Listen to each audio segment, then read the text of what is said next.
speak out of a place of arrogance or a Yes. place of...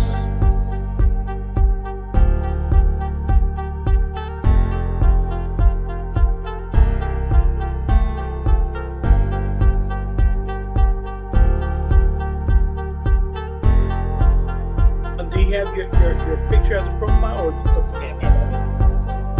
Oh, right, okay. Yeah, works at Valley Town Crier. Yeah.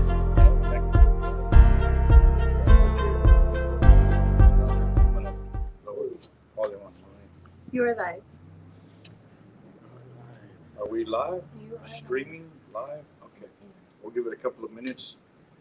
We'll give it a couple of seconds, couple of minutes here. For people log in. Is it on Our House? Because it's not coming out It live on Our is. House. Reset your Or mine. I'm already on there. I already see it, so it's on there. I can see it.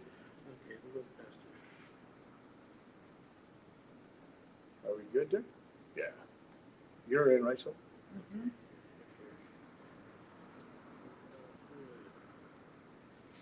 We are live. All right, guys. Well, another Monday, another Monday, another podcast. All right, guys. Sorry. Yeah, there you go. Another Monday, another podcast here at Prison Talk. We have a special guest here. It's very special. Yeah, very special. Special ed. Yeah, he's Special ed. the little bus just dropped him off. So I'm here with Zeus, brother Yes. Zeus, and brother Jose, Pastor Juan Ortiz. Pastor Juan Ortiz. Now it's Pastor Juan Ortiz. You're not related to the Ortizes, right? To who? The Baptists, the Ortiz, the ones that. To Robert and Mark and No. I'm talking about Isaac and Sam. Yeah, Ike. Yeah, you're related. I'm not related to none of them. No, that's a different Indios, bro. No. But they're Ortizes, right? They're Ortizes, yeah, but that's not my fault. Yeah, I know that they're from. I know they're with. They're all musicians. They're a different tribe. Yeah.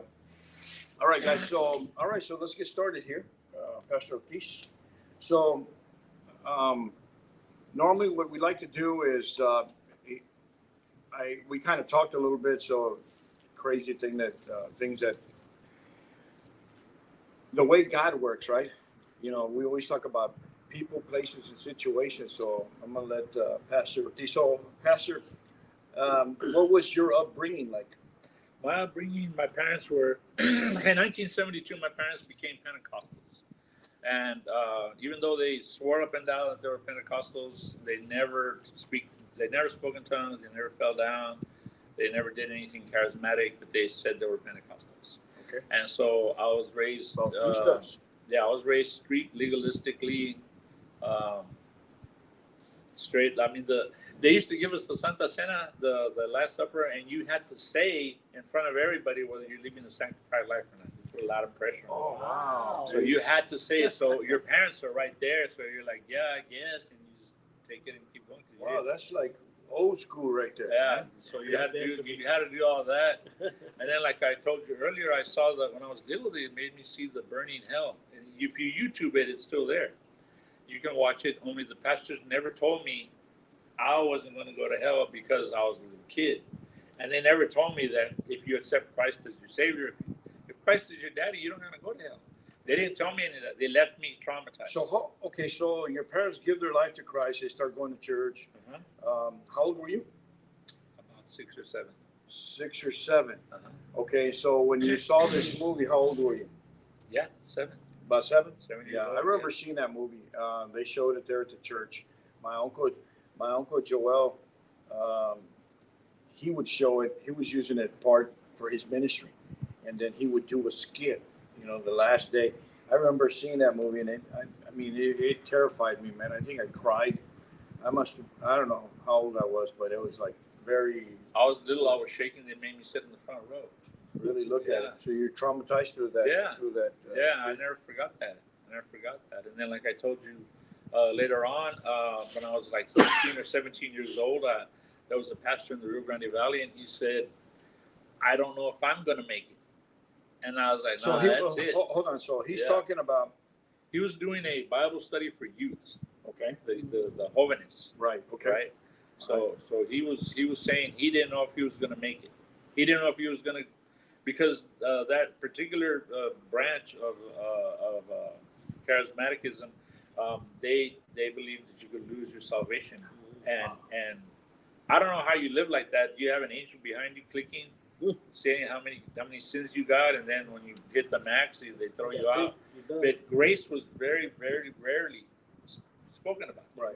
You know, it was very legalistic, and you know the ladies. I think they were taking to protect your salvation with fear and trembling, and you know, so they took that out of context. Well, they forgot to tell us that you know what protects your salvation is Christ. Yeah. What was the name of that movie again? Burning Hell, right? Burning Hell. The Burning Hell. It's still there. Yeah, it came out in 78 or 79. Yeah, I think I saw it like in 70, 79. I must have been like I 12, think it's on Amazon. 11, 12.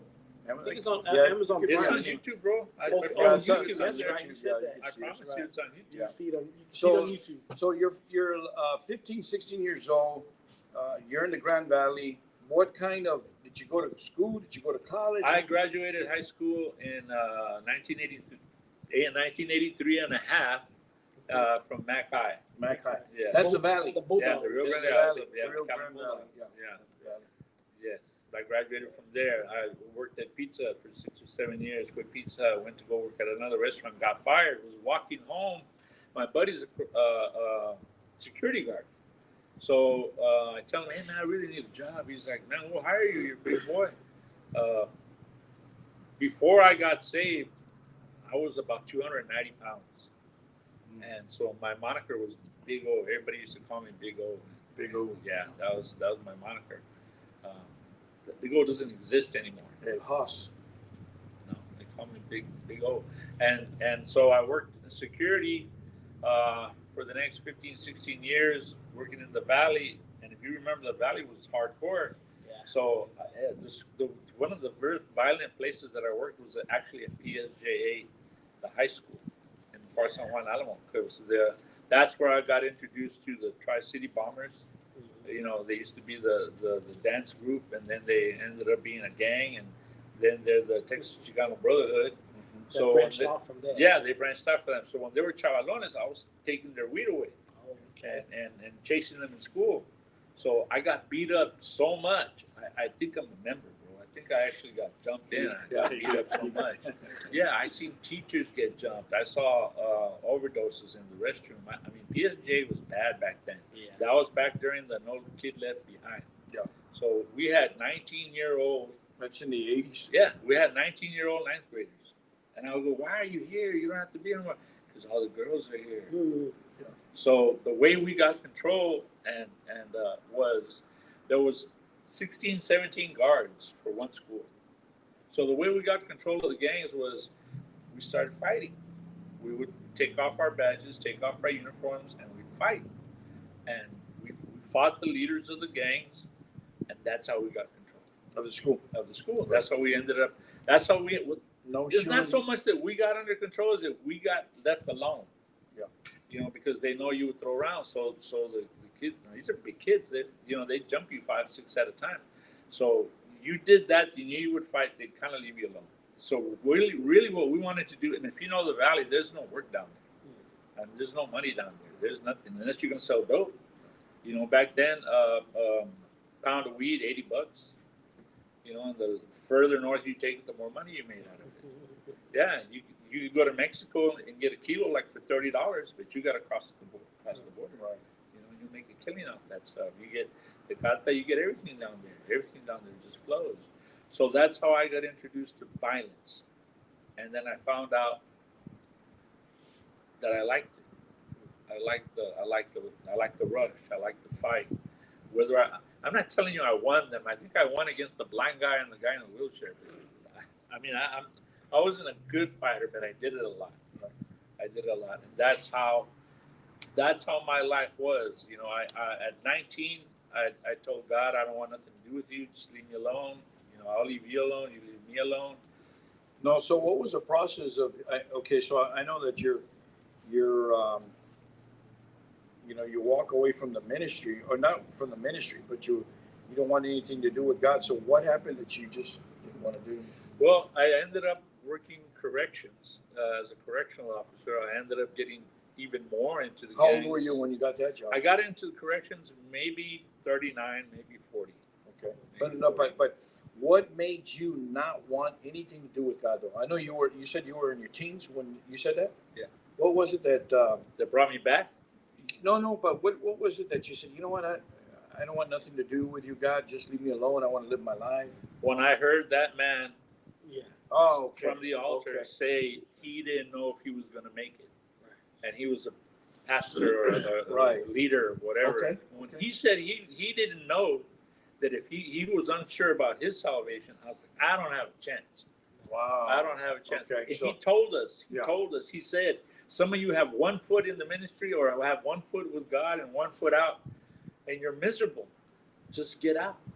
And I said, bet, I'm out. No, I'm gonna I've heard that. I've heard that theology. I heard that. It's actually more of the old school way. Very Yeah. very common with the. Yeah. And the then old my school. dad was the same theology, same old school, and he would tell me, look, man, don't play with God. Right.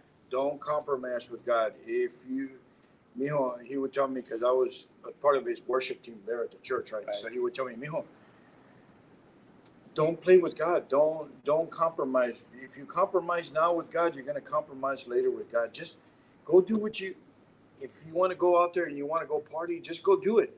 But don't be doing that and coming up here in the altar and ministry. He was like old school, you know. He was like, you know, it didn't fly.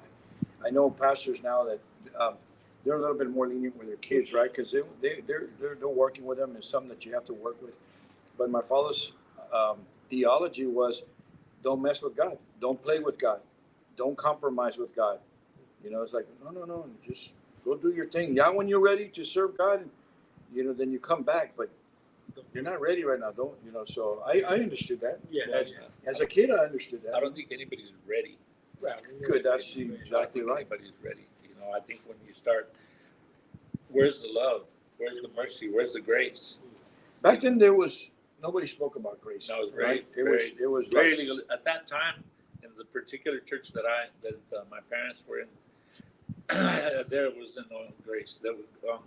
I found out later that particular branch of Pentecostalism actually changed their name to Grace Pentecostal. and It took a long time. Come on, yeah. It took a long time, and then they finally just got absorbed into the other churches. It was.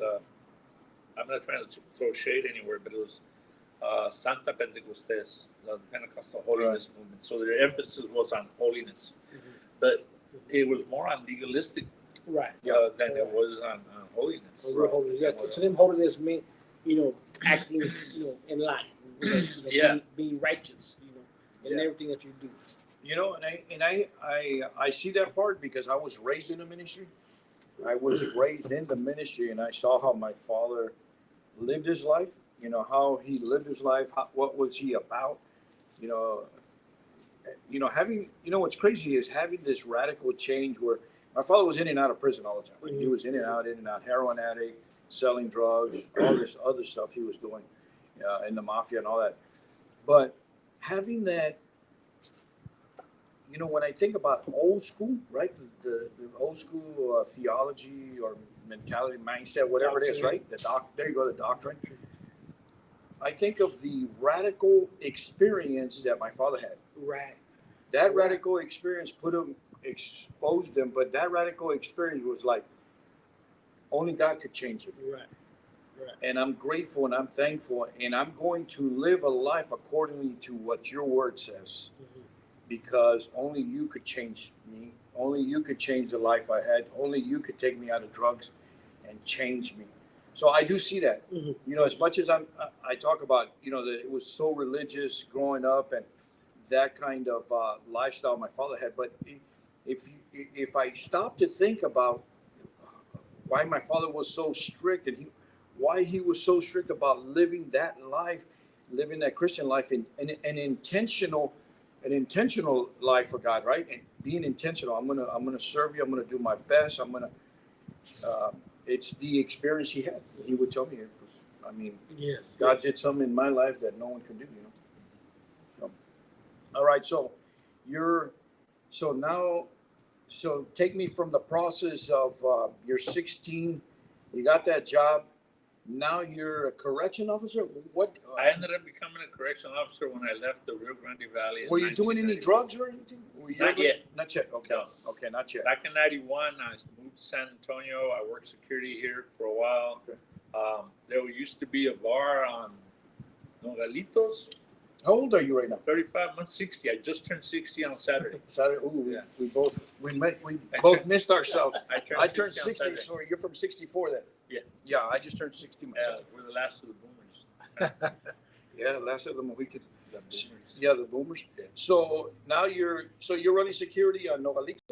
Playing security. I'm a security officer, and it was a bar. I remember I worked a bunch of bars. And I started working at a Geo or Wagon Hut. I think they call it Wagon Hut. Okay. At the Wagon Hut downtown. I think they destroyed all that building already. Yeah. Thank God. Parking lot. Yeah. And I worked there maybe 7 years, and then I became a TDC officer. Hmm. I became a TDC officer. What was that transition? I mean, going from security guard. In security, you can't touch nobody. You know, you can't. I can yell at you, and I can call the police on you, and I can make a report on you, but I can't touch you. Okay. So when you become a TDC correctional officer at that You time, could lay some hands. yeah. So the first inmate I dropped, I felt all the stress come out, come out. I felt all the stress come out, and I go, "This ain't bad. I can do this." And so the same process that we had working the schools, I found out you did it at Torres unit. That's where I got broken in. At Torres unit. Okay. So at Torres unit. So there was. The 2-man cells, 2 tiers. And I remember the first door that I opened, there's a guy with a fire and he's heating up a little can. Back then they had cans. And I said, all right, I know I'm new, but I'm pretty sure That you can't have a fire in your cell, bro. He, boss, come on, just let me make, no, man, turn the fire off. So, you know, I was pretty straight. He was making ink. Was he making ink? Yeah, I was going to just say that. No, he was heating up his soup. Oh, Back then there were still cans. So he didn't have a stinger? Not yet. Not yet, okay. No, and I hadn't seen the stingers yet. But no, he was heating up a can. And then so we finished counting and all that. And then I found out that the way you get the inmates to leave you alone, because they call you new boot, is the same thing in the school. You have to drop somebody in every unit, and then they leave you alone. So you just pick an inmate, he talks back to you, and you drop them. And back then, the use of force cards were a little 3x5 cards. So you just wrote a little 3x5 card. Yeah, now there's stacks of paper. But back then, it was just a little, you know.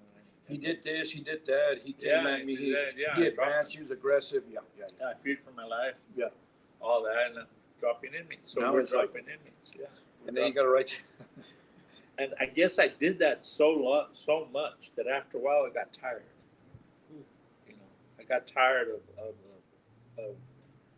just going against the wind, just pushing and the rules. Because inmates are going to be inmates. There's nothing that, just because the corrections go in there, the correction officers go in there and they hit somebody or they lay somebody, it's not going to change.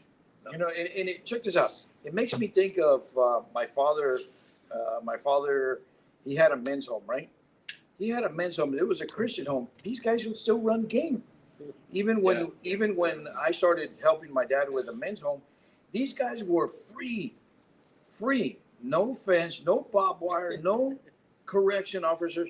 They would still run game. They would leave at night to go to the store to buy liquor, buy whatever. Yeah. The streets over, their friends would show up and they'd bring heroin. They'd still sneak it into the men's home. The men's home. When I see a men's home, I think of a men's home, and I'm not going to offend I don't want to offend anybody, but maybe I shouldn't say it. But a men's home, if you're not careful, it becomes a glorified babysitting place. Yeah. That's all it is. It's a glorified babysitting because now you're babysitting adults, men that should know better. They're there to be taught, be restored, and they're still playing games. One of the things that you see in prison is, you know, I came from the security part. I came from the okay. So the next officer comes from JCPenney customer service.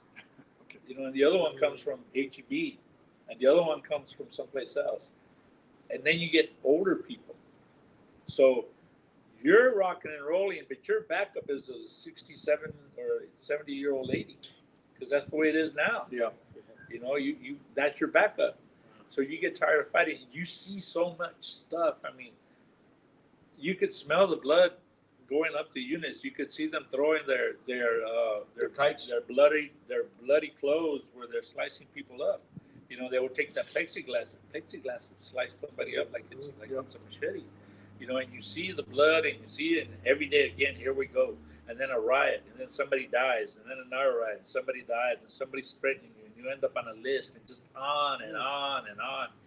And you don't have God, and you're alone. And one time I went into a unit, and they're fighting on the unit, they're rioting on the unit, and I'm going, pop the door. And then he pops the door, and then I close it. I go, how many are in here? And the control goes 128, and I'm like, nah, don't open the door. So I go back, suit up, throw the gas, and do all that. Wait for the rest of the team. You know, and TDC had this policy that if two inmates are fighting and they don't have a weapon, you don't break it up. You wait until they get good tired. Right. That's and good then, policy. And then you break it up. Like hockey, let them get tired. Unless they got a Shank. unless they got a weapon or something, and it's one-on-one, let them tire themselves out. Officers would make bets. We would bet on who's going to fight who. Who's going to win? Yeah. We would fight, we would bet. We would play Johnny hockey with their food. So they would have paper bags of Johnny. Johnny? Yeah. So we would pass out all the Johnnies. The inmates had to go into Johnny position. Johnny position is they get on their knees, they cross their legs, they put their hands behind their back. Both of them in the cell. On the bunk. On the bunk or on the floor. But if they're not in that position, neither one of them get food. We walked away. They start fighting. We think it's funny. You know, we laugh about it. We joke about it. We say, hey, I bet this guy can take that guy. The officers would get bored. You're bored, bro? Yeah. Want to go drop somebody? Yeah, let's go drop somebody. And violence was just a way of life. Mm-hmm. But sooner or later, you get tired of it. You get sick of it.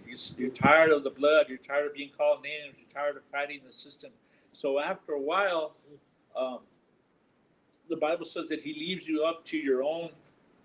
You're enticed by your own desires. You're enticed by your own desires, but he gives them up to their own desires. He gives up because you don't want to listen. You don't want to listen. So it was easier. Reprobated mind, right? It was easier to join them, than to fight them. I had a friend of mine. Oh, I still have a friend of mine, but he's not in that. He started the same way like you did, security, and then he started moving up, and then he became there at the county jail. Then he went to one of the prisons. This guy he came out with so bad PTSD, man. I mean, a correction officer where the threats, contracts him. Yeah, you end up on lists. Yeah, you end up on you green light. You get a green light. The Muslims want to kill you. The Crips want to kill you. Yeah, the man. Bloods want to kill it was you. like he wants to kill you. Edmund wants to kill you. TS wants to kill you. You end up on everybody's list. You know, I remember me and my wife. We were at Walmart, right? And I'm there getting ready to pay for something, and all of a sudden, I see this correction officer. My blood I had just came out of prison. My blood went all the way to my feet, all the way up, and I got this hot flash, and I wanted to say something or just rip into that, just because he was in the free world now. Now that they had closed the geo, right? They closed the geo, and that CO didn't have a job now. Yeah. And it was like, oh man, this is my chance right here, man. I had to I really had to get my thoughts together and just say, don't do it, don't do it, don't do it, don't do it. And it bothered me all that afternoon. It bothered me. So I can imagine these corrections officers they get spotted in the free world. What did you do? I mean, did you ever have that experience? No. Really? I did after I quit, or afterwards, like recently. Yeah, I had guys tell me stuff, but because they know I went to prison, they left me alone. Once you started, the bad part about the whole deal was that once you gave them something that they wanted, they back off. Mm-hmm. And then what happens is you start dealing with a fama. Back then there was Yeah, famas, fama. right? You start dealing with a fama. So what happens is you get power. Yeah. So you get power because you try. It's not that the officer, the mullah, they call them mules, right? Not that me being a mule gave me any kind of authority, but what happens is they try to protect their asset. Mm-hmm. You know, you become an asset for the bad guys. And so now if anybody messes with you, they take care of it. Yeah, hey man, I'm having problems with this guy. Yeah. So I could put the finger on anybody, yeah, and all that pressure went away. See, I was godless. I didn't care. I was drinking with the officers. I was drinking with the ex-inmates. I was drinking with the inmate. I was partying with everybody. I was going to girls. I was just being a stupid. You know, every nasty thing you could think of, I did. Yeah, we had correction officers that, I mean, pretty much left you alone. You know, he would announce he's coming down the hall, dude. Mm-hmm. All right. You know, and he would announce it so everybody would real quick tidy up. It wasn't a surprise visit, or they wouldn't run in there, but they would, you know. So I think it's where you were at that point where, like, man, I can't win these guys. I might as well join them. If you can't win them, join them, because I mean, it became easy. Yeah, because they're still going to run game, and if you stress yourself out trying to catch every person drinking, every person, you know, shooting up, every person getting high, it's not going to happen. All you're going to do is exhaust your time, and I think these correction officers get to that point where, I mean, we had them where they were just, we weren't even able, we shouldn't have had poker rooms. Right. Oh yeah, it turned into Vegas. And they had big old poker rooms, right? About 20, 30 of us, and he would just say, hey, I don't want anybody fighting. Yeah. If you lose some money, learn how to lose. I don't want to come in, you know, but go ahead, you know. You see things like in lockdown, there was inmates that saved their feces. They saved their feces. To throw it? Well, two things. One, you know, back when they had newspapers, they would put a little blade on the end. They would dip it in that stuff. After 2 or 3 weeks, they'd throw it at you.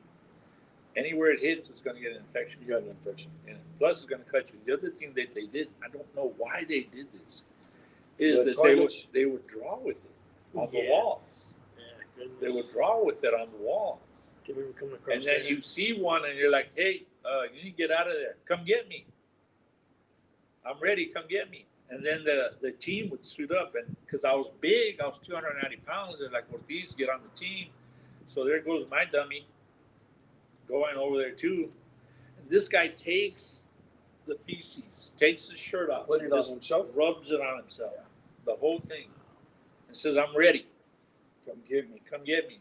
So what? Now, was he in lockdown already? He's already in lockdown. Yeah. But they got to clean up that mess. Yes. Yeah. They can't leave them in there with. Yeah, those are guys that have already they've lost it. You know, and I saw guys getting sprayed, getting what do they call that? Pepper fogger. I would see people get that.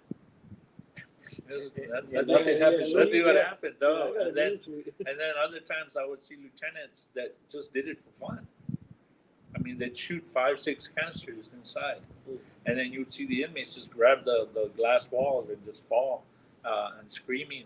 And I mean, you see that day in and day out, depending on what unit you're on. Yeah. If you're on a hardcore unit where everybody's rocking and rolling, like the Taurus, they call it the rocking T back in the day.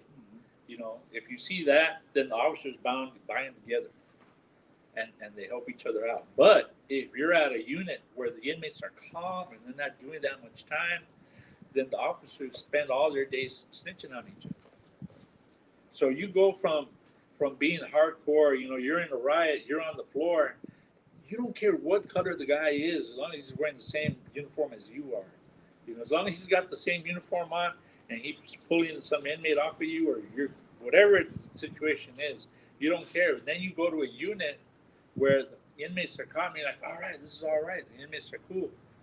But they're all snitching on each other. Same thing. You can't have a good day. Same thing with the famas. Yeah. To be honest, it's the exact same thing. Yeah. Yeah. San Anto's taking tennies away from San Anto. Yeah, they're picking on old men and stuff. Yeah, like, yeah. what are y'all doing, man? You get bored. Yeah. That's all yeah. it is. And so you just can't win. And I was just too stupid How old were you there at this time? I didn't get in trouble till I was in my 40s, sir. 40s. But how old were you when you were a correction officer? Yeah, I was in my 40s. In your 40s? Yeah. I was between the ages of 37 and until 2001. You know, we had several where I was at. We had several correction officers that anything that you wanted, you put on the list. You wanted a phone, and they'd bring it in. You know, they would go to the fence and bring it. And of course, you know, you put money on their Cash App. You know, they had a girlfriend or a Sancha. You put money on the. We had cash. Yeah, we didn't have cash. No, back then, Yeah, it was cash. hard back then. You cash. always have to be with your bill in your mouth and all that. But you know, now it's Cash App and all that. So Well, we would pick it up from the families. all from Yeah. the family. Yeah, we That's pick how it we up from the families outside. We pick it up from the families outside. We pick up the heroin. We pick up whatever. Take it in. In our prison was phones. I think when they did a roundup, they rounded up 60 phones. I believe it. You know, it's crazy, 60 phones, and And then that was maybe half of them. yeah, and then I think maybe 20 pads, iPads. Golly. You know, watching movies. I left the tobacco alone and I left the weed alone because it was too bulky. See, I was taking footballs full of stuff, Wow. so I started just doing the heroin because it had the most money It was so little. and it was so little. You know, you could roll it out and You can make what you like could put it in a you pen. can make over $1,000 with a balloon. Yeah, It was small. yeah, it was little. So So I at this switched time over to now, heroin. how long have you been in the as a corrections officer? 15 15 years. 15 years. So now it's easy to start bringing stuff in. Yeah. Right. For me, it was. I got searched a couple of times too. They didn't find anything because I had my methods and I thought I was smart. You know, I thought I was slick. And then it was just a bad situation, man. Because you know, I was the only son. I was taking care of mom and dad. I was the only one that paid the bills. I was the only one that took them. My dad died at 102. Longevity, huh? Yeah. Big So time. I took care of them as long as I could. Okay, so But I screwed it all up. you were doing this because you needed the money, or you just did it because a lot of the correction officers I knew, I just did they it. lived good. They were just for fun for them. There was no TDC didn't pay anything back then. All officers were looking for second jobs. Yeah. For second jobs. Everybody had a second job. So I would bounce in the clubs. That was my second job. So Yeah. that's even worse because you're out there with where we're going. I mean, you'd work 2 weeks and get $30 check because they give you, you know, the beer or whatever, but they put it on your tab. Yeah. So you'd work 2 weeks and make $30. Like, you know, every night it was like, whose house are we going to tonight? Oh, we're going to this house. We're going to go party over here. And then the carnales see you know, and they're like, hey, Ortiz. And so there they go, you know, doing lines. I mean, it was just Crazy life. yeah. So now, You're just going fast. so you're a correction officer, and then you get pinched. I started working for Geo. Okay. I got caught in TDC with What year was this?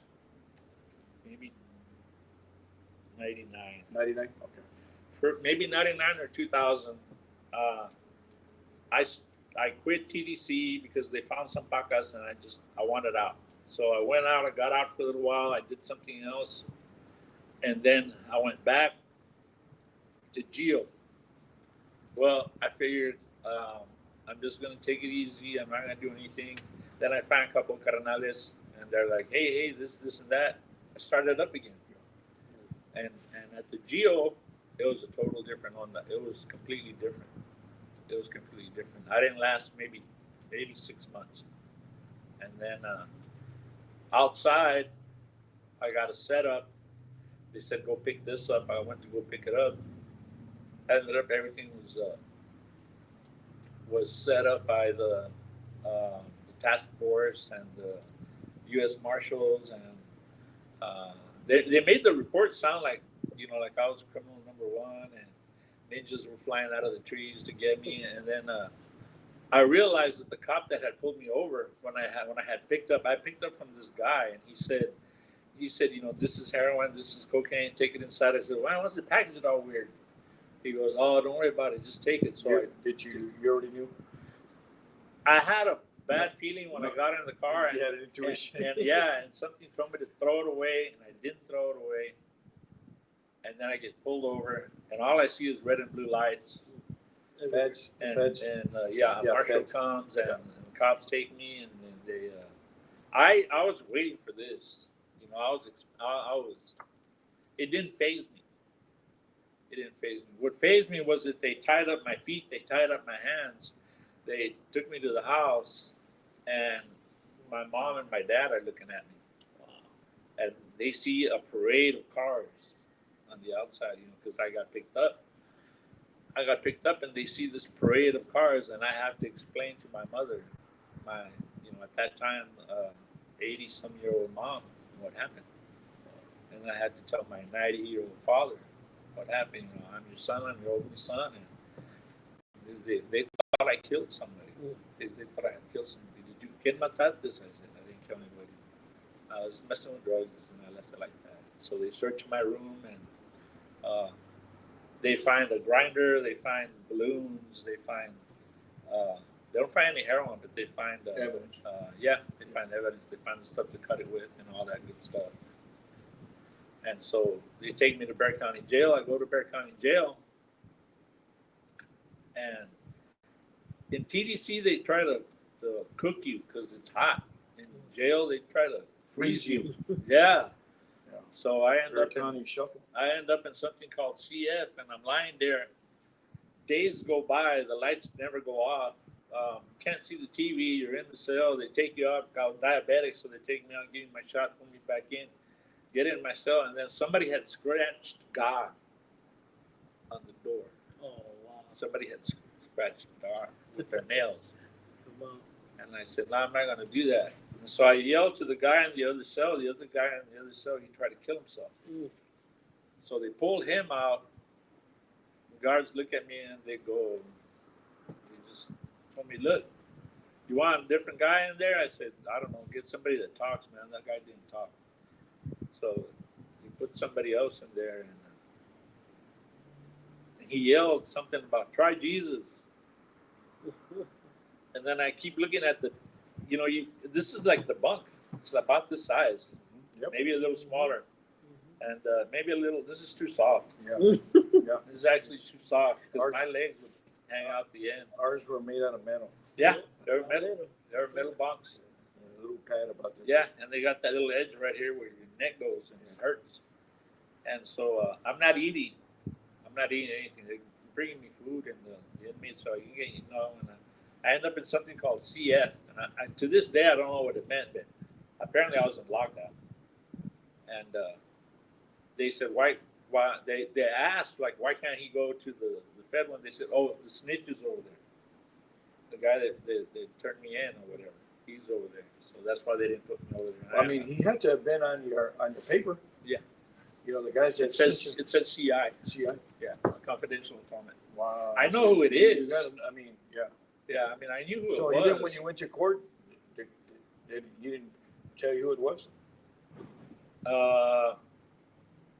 Because on your PSI, on my pre-sentence investigation, your PSI should have told, hey, on my PSI it was like page after page. This guy, that guy, this guy, the witness, this guy.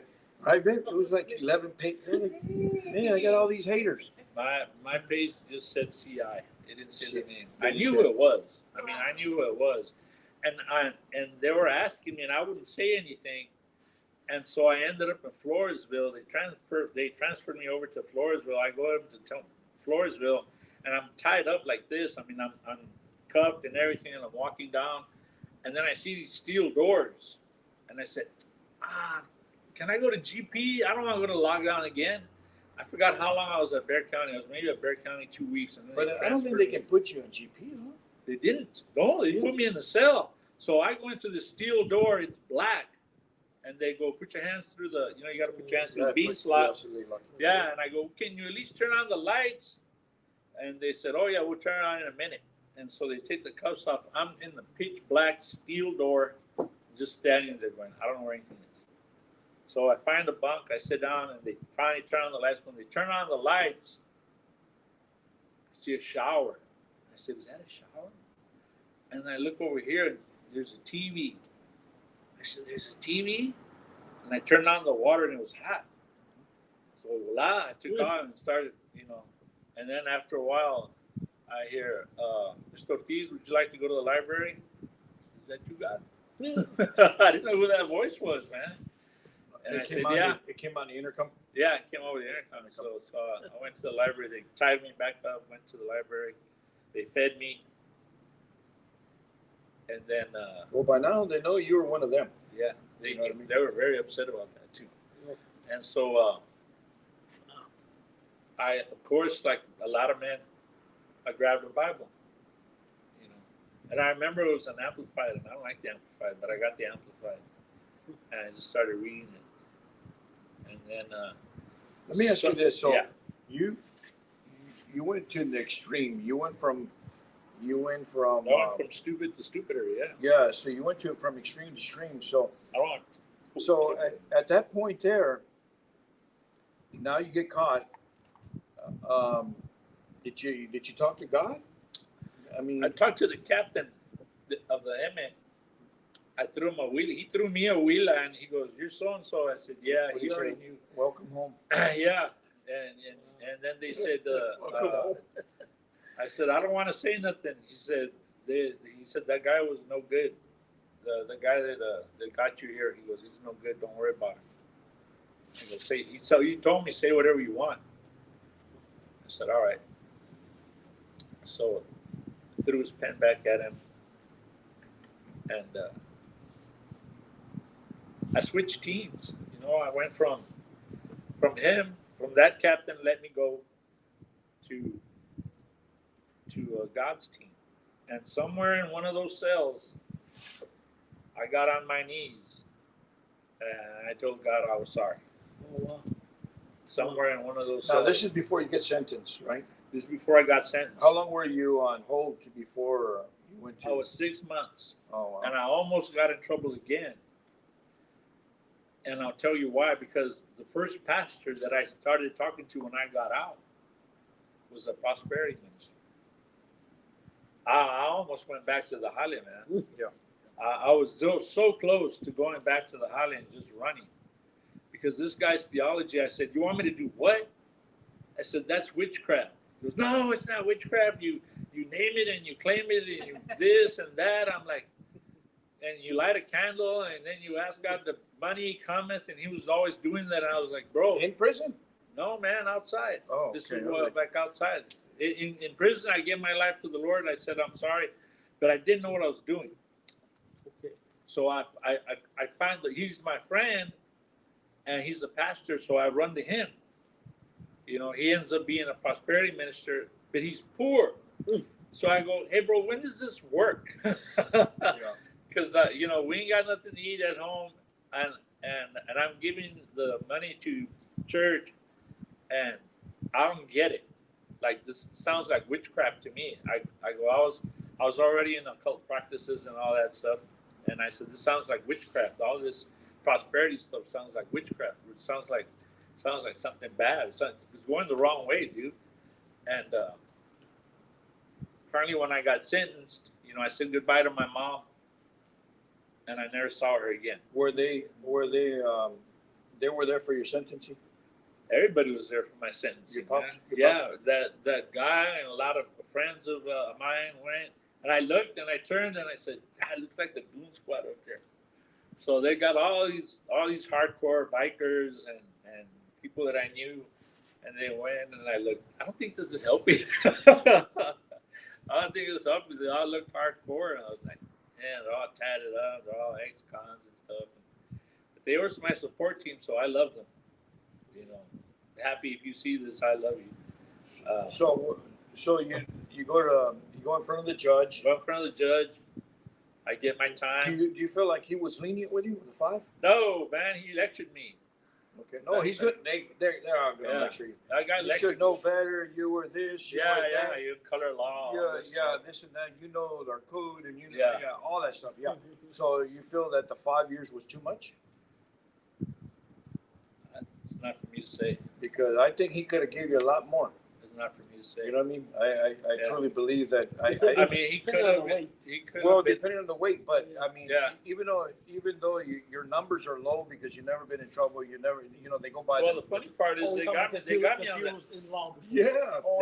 They got me on the heroin, but the cocaine that I had didn't get charged for the 2 ounces of cocaine. Okay, so, but what I'm saying is that when you're gonna face the judge, And I'm telling you, the cops took the cocaine. That's the point of the Oh. story. Yeah. That's the point of the story. so you have these numbers, you've seen it, you get your numbers, and if Yeah. you're at 60 above it, I'm it in runs the van. across the years. But because he was in law enforcement, Here's your charge and here's your history. there you go. And so because he had no history, Well, of course it he's goes- under 60. It goes by the sentencing guidebook. Yes, yes. So they give you your points. You get your sentencing guidebook. Do you remember what Yeah. points you had? You didn't have any points. You're like under 60, right? Because he'd never been in trouble. Yeah, I don't- he I don't- was right there in the corner, I top don't corner, remember. safety valve and Yeah, everything. safety valve, yeah. I don't remember, but I do know this. I was in the van going back. Safety valve, remember that? I was in the Yeah. van. Do I qualify for the safety valve? I was in the van going back, going 6 months, because they'd sent you in months. Yes, 6. Yeah. So then you got to. I remember trying to figure that out. I Yeah, was like, you how gotta long figure is it You that? got 100. By the You get time- 100 something Yeah, months. by the time you go back into the jail, you're like, oh man, that's 5 years, Yeah. and then it hits you. You know, you got 5 years to do. So I gave my life to the Lord. I got sentenced. Got sent to the penitentiary, and then when I got over there, they had a library, sort of. They had a stack of books, the bookshelves. Yeah. They had some bookshelves, and one of the bookshelves was nothing but Christian books. So 5 years, I started over here. I ended up over here.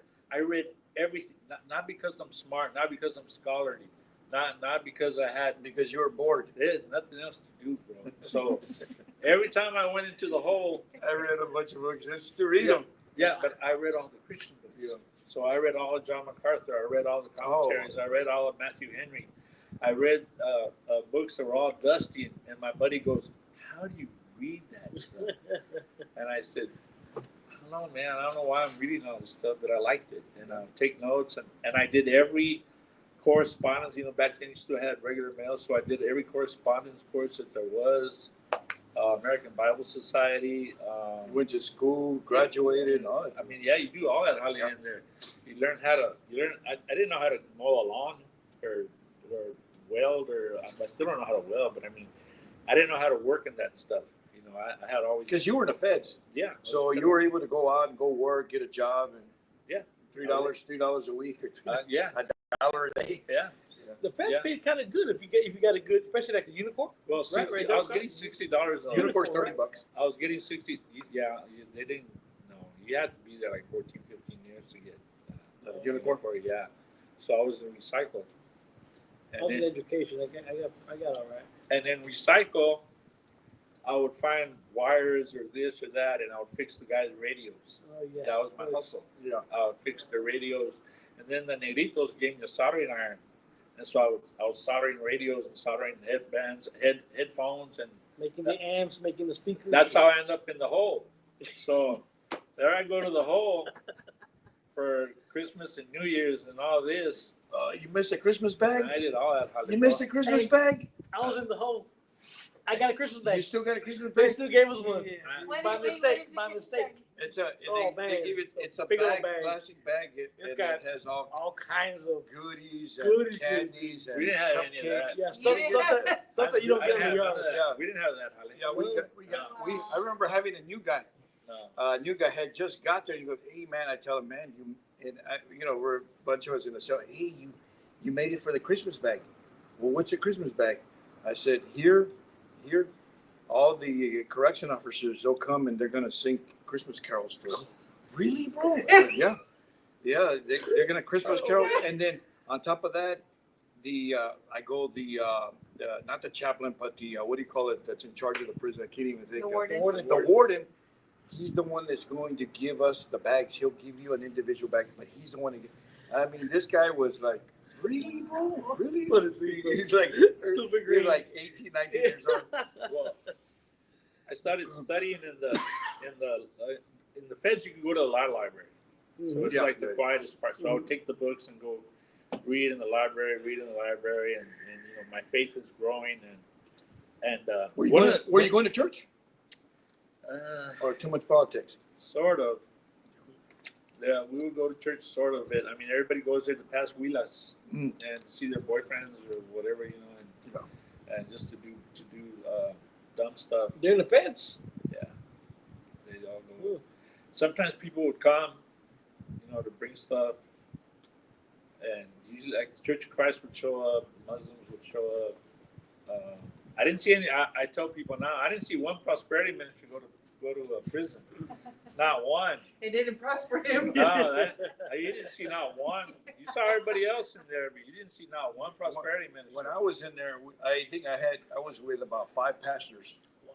real pastors from the outside Mhm. that made it in. Yeah. Tax, scams, I mean, all kinds of stuff. Pastors that had got in trouble, you know. One, they picked up money to build a building. Mhm. I think it was in the millions, and somehow they ended up keeping the money or something, so they didn't do the building. You know, so it was pastors like that. The guys would get mad at me. They were like, "Why are you reading the Bible? You didn't read it in the world. Why this? Why that?" And then this one guy, he organized some guys, and they kept talking to me and yelling. And he would say, "I'm Satan. I'm the devil, and I'm going to get you, and I'm going to do this. And why are you reading the Bible? You can no eres nada and all this." And I got mad. And I said, "Look, bro, one day you're going to see Satan for real, and you're going to, excuse my language, poop on yourself." Yeah. I didn't use that word. I used a different word. Mm-hmm. So I go in the restroom, and I yell at God. Because at that time, I'm 280. I'm still young. I can still fight. I can still throw rounds. Yeah. So I tell God, I go, "Look, you want me to ride this out? I'm going to ride this out. But you better fix this. Because if you don't fix this, I'm going to handle it up on my own." I said, "I'm going to fix this." I was still in my ignorance. Yeah. You know, and so I got really mad. You can't cry on the feds. In the shower. So well, that's what you cried. I cried in the restroom. You know, and I would just kick the door and get mad at God and just be all upset. So time passes. I'm trying to do this God thing. I'm trying to work out this salvation stuff. And I'm in there. The same guy comes in and sits down and is just staring at me. So I'm like, You didn't reach over. I'm gonna get my Bible and hit him in the head or do something. I want to do something. Throw some hot coffee on. And he asked me. His name was Plumber. They call him Plumber. That's not his real name. But he said, "You know how to read?" And I said, "A little bit, yeah." He goes, "Can you write?" I said, "Yeah, a little bit." Pulls out a letter. He didn't know how to read or write. He had his first letter from his mom. Oh, From his mom. So that's awesome. he said, read that to me, but don't tell nobody." I said, "I'm going to tell nobody." So he got the letter. I read it to him. He looks. He goes, "I want you to put one of those things in there." He was pointing at my Bible. I said, "You want me to write a Bible verse?" He goes, "Yeah, but it better be a nice one." I said, "All right." So that went on. That got the heat off me. Yeah. You know, they left me alone after that. And then after a while, I go, "Plumber, you don't want to learn how to read? We can teach you how to read." By that time, my job was tutor. In education. Yeah, that's what I was. Yeah. I went to tutor in for education. GED. Yeah, for GED tutor. Yeah. And so I said, "Plumber, you don't want to know how to read?" He goes, "Yeah." He goes, "But I want one of those."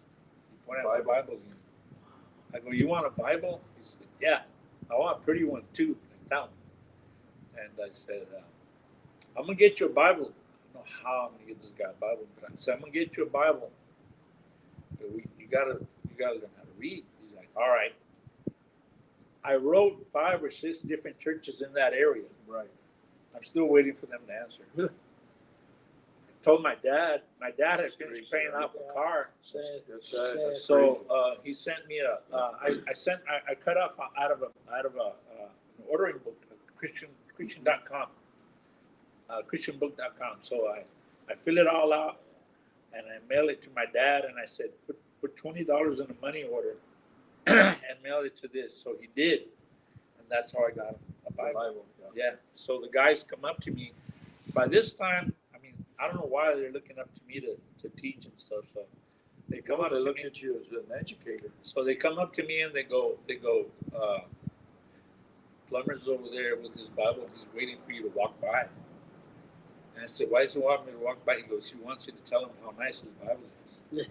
I said, all right. So I go over there like I'm pretending, that I don't know what's going on. And he's like, hey, look, I got my Bible, and it's better than yours. It's bigger. And I said, yeah, it's nice. He had it backwards. I said, yeah, it's nice, bro. It's nice.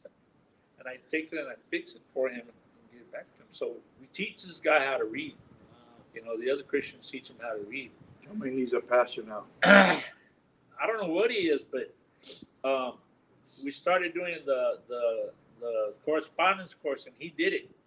And when you do Road to Emmaus, when you do Emmaus Bible College, when you do Emmaus, they send you these little certificates for every section that you finish. Yeah. So he gets his first one, man. He's showing it to everybody. Yeah. He's just showing it to everybody. First accomplishment ever in his life, man. Yeah. So then I started debating with the atheist and debating the Jehovah's Witness and debating. And Robbie would come up to me and he goes, how do you win those? I said, I don't know, bro. He goes, everybody said you won. You're a debater. You did it. You outdid it and stuff. And I said, I don't know, Robbie. I don't know what the heck I'm doing. It's a debate class in high school. Then one day, the outside pastor doesn't show up. And there's a guy playing the guitar. And he says, that guy's not going to show up. The outside pastor's not going to show up. You want to preach? And I said, me? He goes, yeah, I want to preach. All right. So I get the Bible, and I looked up a verse that said, watch out, I'll tell you what it was. It was, if you don't work, you don't eat. And man don't work, man doesn't eat. Yeah. It's in Matthew, no? No, it's one of the letters. It's like Galatians or Ephesians. Yeah, it's one of those. Yeah. And I could probably look it up for you. Yeah, so I read it, and then I got up and I preached for about an hour. And the reason that they let us do that was because we would go into the chow hall, and then we'll see, when you get to the low, you got to find the guard to open the chow hall. So we're looking for the guard. We found him. We get in there, and then I tell the guard, is it all right if we have a service in here? And he goes, yeah. He goes, I'll open the door for you if I'm here. So then I guess they find out, the wardens and whoever, they find out. And they started calling on me and saying, well, if one of your guys is doing this and that. I was like, I'm not in the gang. They said, no, you're Christian guys. Oh. I said, okay. So I ended up being responsible for these guys. And then like you asked me, how do you know that you were called? I would go to sleep, and then I would hear, feed my sheep, feed my sheep, feed my sheep, feed my sheep. No, I mean, I hear your testimony growing up and then being a correction officer and then getting into drugs, getting in trouble, going to prison. So you had no idea, even growing up, that one day you'd be a pastor, or even bro. If you had told me that, I would have hit you with a beer bottle and busted your head with a pool cue, called you names and beat you up. I wouldn't have won. I'm not saying I would have won. I had, by the time I was finished with my correctional career, I had 67 uses of force. I had 67 uses of force, 2 riots. I saw 22 people die. Ooh.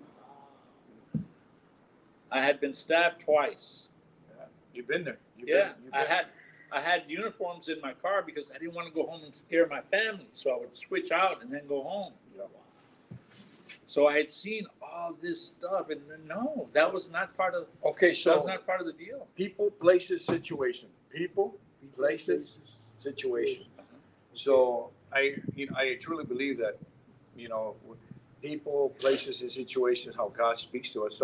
So now, okay. So I want to just back up a little bit. So, we were talking earlier about how did you know that you were called to be a pastor? How did that come about? Was it a feeling? Was it a dream? Was it a vision? I'm in my bunk. Okay, that's where I want to go. I'm in my bunk. This guy that's comes from the chaplain's office, whatever. He's an inmate too. He comes up to me. He goes, "What is your plan and your vision for the guys here?" I said, "What are you talking about, bro?" He goes, "Yeah, like you preaching and you're telling these guys, what's your plan for them?" I said, "You know what I want?" He said, "What?" He goes, "I want the door to be open so that we can have service. I want to find the guard and open the stupid door." Okay. Do we have any questions? You have a lot of comments, but not questions. Okay. Oh, I don't know what they All right. I don't know what they tell me. Okay, so we're at the hour? Yeah. Okay, you're so, here. all right. So now, so you come out, right? Yes, You come out. I come out. Now, do you come out to a church? I come out to my father on home confinement. So your dad's still around? My dad's still Oh, around. awesome. My Was your dad's mom still there? No, my mom died 30 days before I got out. Oh, dude. My mom dies 30 days before I got Wow. out. So I hit the halfway house, and my mom had already been passed. I never got to see her again. So there's this pastor that gives out food, and he has a bingo. And I told my dad, "Where did you get those waters and stuff, the cookies that you were taking to the halfway house?" He goes, "Pastor Olver Romero has a bingo, and he would give us food." So I'll go over there and I talk to him. I said, "Can I help you?" He's like, "You really want to help?" I said, "Yeah." He goes, "Okay, next Tuesday," I think that time we had him on Tuesdays. He said, "Next Tuesday or Monday, whatever, be ready at 5 a.m. I was like, "God, why not 5 a.m.? Yeah. So he picks me up at 5 a.m. We go to the Daily Bread and we load the truck. I believe that's where I met you at the Daily Bread. Probably. First time, yeah. Yeah. And then at the Daily Bread, we pick up, and he goes, "If you want to help me every morning, come at 5 a.m. I go, "Why is Christians always got to do everything in the morning? Why is it always 5 a.m.? Yeah. So there we go, getting ready at 5 a.m. and getting in the line and doing all that. And then after a while, he goes, "You want to take it over?" And I said, "If you don't want to do it anymore, I'll do it." So for the last 14 years. So this is the same church where you're at now? Yeah.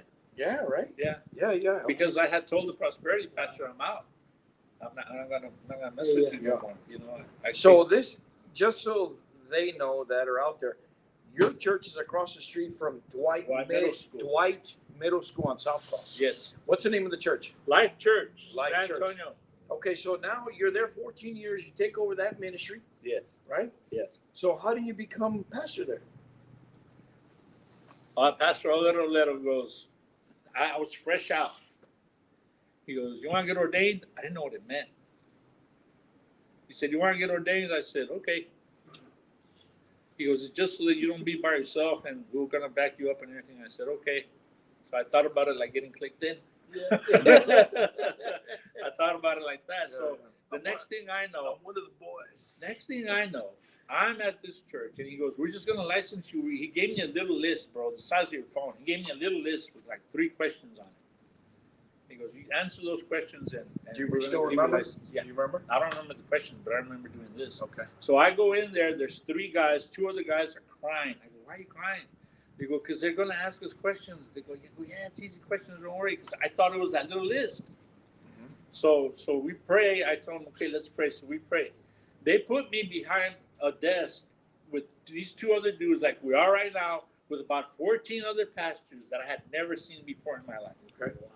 They start asking us questions, and I go, "Where are all these questions coming from? Okay. What's going on?" So this guy asks me a question. I give him the answer. We're giving them answers. That I'm fresh out, bro. Okay. Not because I'm smart, not because I'm nothing, but all I did was read the Bible, and that's all you do. So they're asking me questions. They ask me everything except when is the rapture. I answer all these questions, and I go, I don't understand. That's the first time I ever hear it. I didn't know that. They're asking me all these questions, and then they put us back out. And then I go, "Why are they asking us all these questions? I was just supposed to get licensed." He goes, "No, if they vote you in, you just got ordained." Your theology. Yeah. So I go, and they put me on top of the altar, and I guess they approved me, because up on the altar, they're still asking me questions. They said, and I remember this one question, and they said, Do you love Jesus? No, they said, what about you? What is the best part about you? Oh, man. What is your best trait? And I said, I don't know nothing.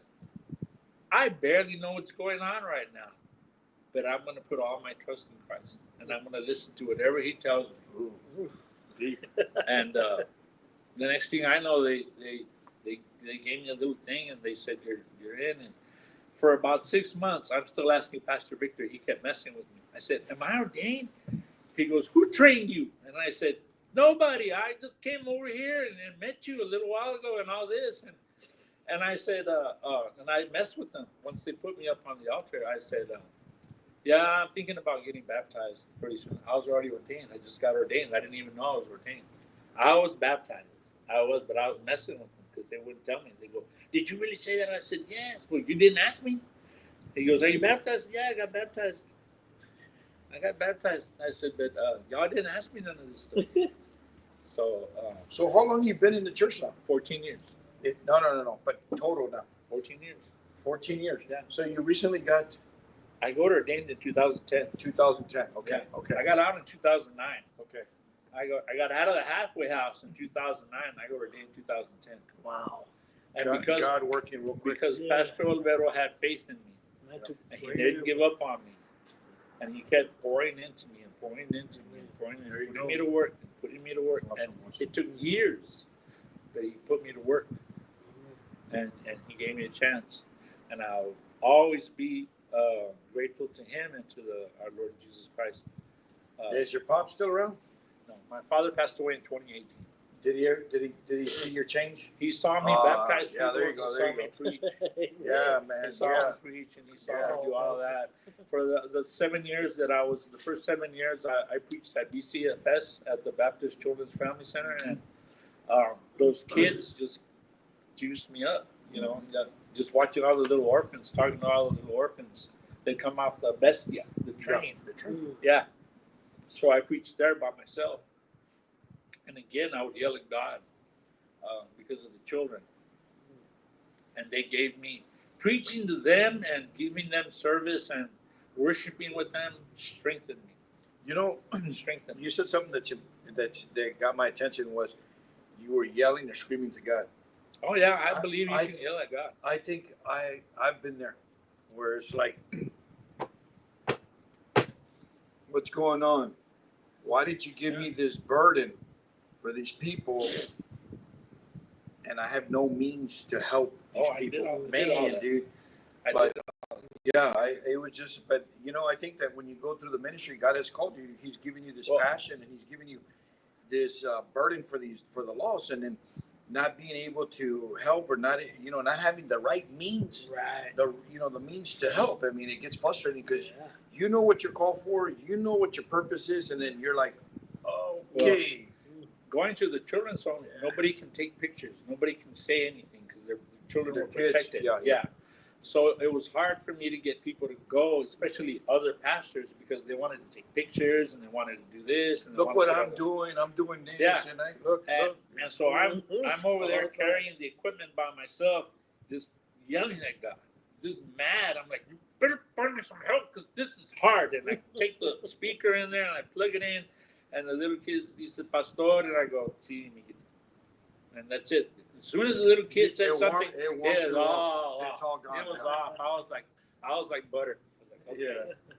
Can you do this for us? Okay. Will you do the event over here? Okay. I can tell the little kids no. How do you tell a little orphan no? You know what I mean? And I told God, I said, this is not fair. You're cheating. You know, because I go, that's not fair, man. Wow. No, but I believe that God will get in your face and make you so mad. You might even cuss at him. And I'm going to tell you, as a pastor, I'm going to say, yeah, what you don't want to do, you can cuss at him, you can yell at him, you can scream at him. Don't turn your back on him. Don't turn your back. Don't turn your back on him. Because he will get you so upset that, been there. Mm-hmm. Yeah. Been there. It's like, what? He'll get you really mad. What are you doing to me? Why are you doing this to me?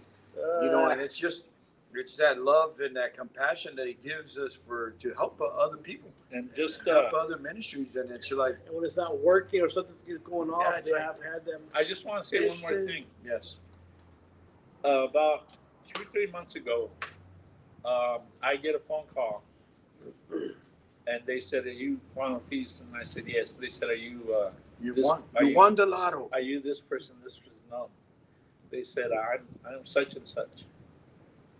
And I said, "Are you really?" And they said, "Yeah." And they said, "But before you say anything else, I'm a Christian." So my connect is a Christian. And the guy that I was taking a lot of the stuff to on the inside, he's a Christian. He's a Christian. Come Yeah. on. Amen. Yeah, they're both Christians That's now. awesome. They're Praise both God. Christians now. You know, the thing is that being in a ministry, we never know when we speak to somebody who we're going to impact.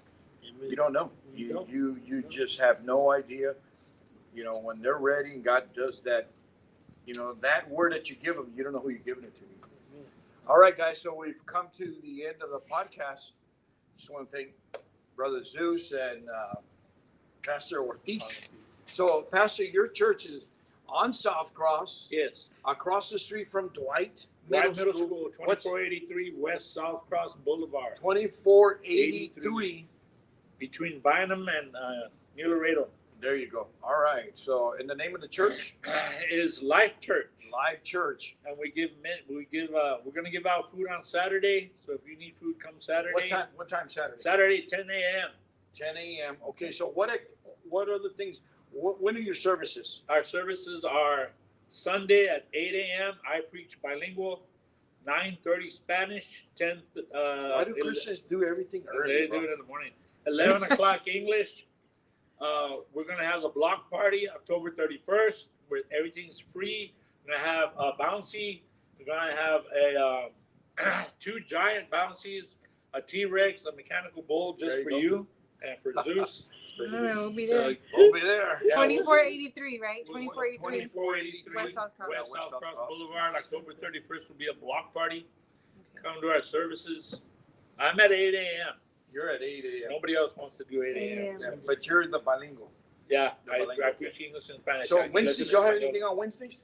Wednesdays tenemos escuela bíblica. We have Bible study on Wednesdays. Friday? Fridays we don't have. No, I don't think we have anything on Fridays. Okay. But we do have Mondays. Every Monday we have the bingo, and every Monday you can get food. Very good. And What time is that at? the bingo's at 10 in the morning. Get there Okay. early, and you get free coffee. You get free bread. Okay, You don't so pay for nothing. let me explain the way this being. You get clothes. We got free clothes. It's. I thought it was. I a could great, tell my ladies at the center. I love the idea. I love the idea. So, it's a bingo, right? Yes. There's no money involved, but if you win, you get a box of. You get Food. food. You get food anyway. Anyway. Everybody Yeah, gets whether you win food. or not. You get the prizes. If you win the bingo, you get a prize. That's pretty cool, man. Yeah, but you get the food no matter I what. love You're gonna bingo get too. food, Yeah, that's great, man. Right? That's just and a it great attracts a idea. lot of Yeah, people. yeah, it is. And we want everybody to come and have fun. And you hear a very short message, There very you go. short, There very you short devotional There you go. by me. Amen. All right, En so inglés you y en heard it there. español. Thank you, guys. Dios los Who do we got bendiga. next week? So Thank you, guys. next week we have somebody from Why are you pointing at me? because you're gonna handle the online. Oh, yeah. Yeah. It's Rachel's brother. That's right. Yes, yes, It's we an did some time. online It's gonna be an podcast. online podcast. Oh, it's an online podcast. Yeah. Hey. Ay, Yeah, I don't We'll know see how how that this goes. works. Yeah, no, we do it through Zoom, no? we'll figure- no, we do it through Through StreamYard, Facebook. but we'll, Yeah, You're gonna do it through StreamYard? Okay. Okay. All right. Cool. we'll figure yeah. it out. We'll Yeah. figure it out. We got it going. All right. Yeah. So thank you everyone that showed up. Like it, share it, and we'll see you next Monday. Prison Talk. Amen. Love you guys. I mean, love you guys. God bless you. Laters.